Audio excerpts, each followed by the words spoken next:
na hanggang langit ang iyong pagtulong at kabutihan. Ngunit hindi ka pa sigurado kung doon ka patungo. Kailangan mong marinig ang mensahe ng kaligtasan na bubuo ang pananampalataya sa pakikinig ng salita ng Diyos. Pakikinig ng buong puso at pagtanggap na tapos upang kung sakalin darating ang mapagsik na unos. Hindi ito matatangis sa masamang sitwasyon na nagpupuyos. Medyo nakamit mo na ang pangako, kaya lumakad ka na upang ibahagi ito sa buong mundo. Sapagkat hindi sa kapagitan at kabutihan maliligtas ang tao, hindi sa kamatayan na ginawa ng Panginoong Hesukristo. Tanggapin mo siya bilang tagapagligtas at Diyos ng buhay mo. Ito ang unang misyon kung bakit ka tinawag, na sila'y bautismuhan sa ngalan ng Ama, Espiritu at Anak. Ipamalita ang yaya ng kaligtasan, hindi lang sa itinat kundi para sa lahat. Sinuko ka para sa mga mayayaman at mga tuha.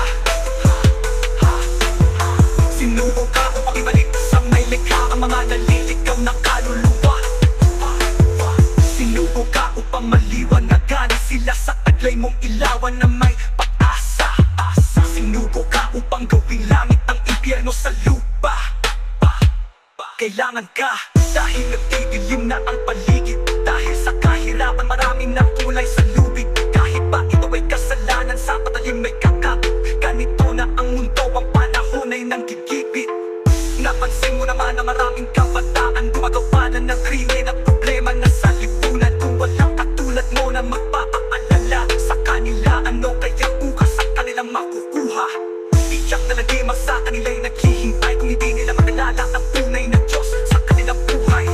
Ngayon uminos ka na, isang mabuting kawan, tapusin mo ang iyong misyon mula sa Diyos na mananagumpay.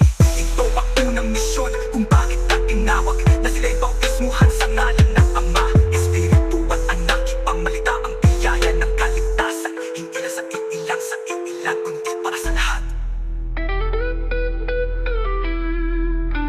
Ito ang unang misyon kung bakit ka tinawag, na sila'y bautismuhan sa ngalan ng Ama, Espiritu at Anak. Ipamalita ang yaya ng kaligtasan, hindi lang sa iilan kundi para sa lahat. Sinuko ka para sa mga mayayaman at mga tuha.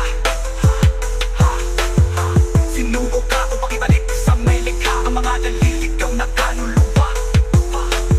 Sinuko ka upang maliwanagan sila sa taglay mong ilawan na may pag-asa. Sinuko ka upang gawing langit ang impyerno sa lupa. Ito ang unang misyon kung bakit ka tinawag,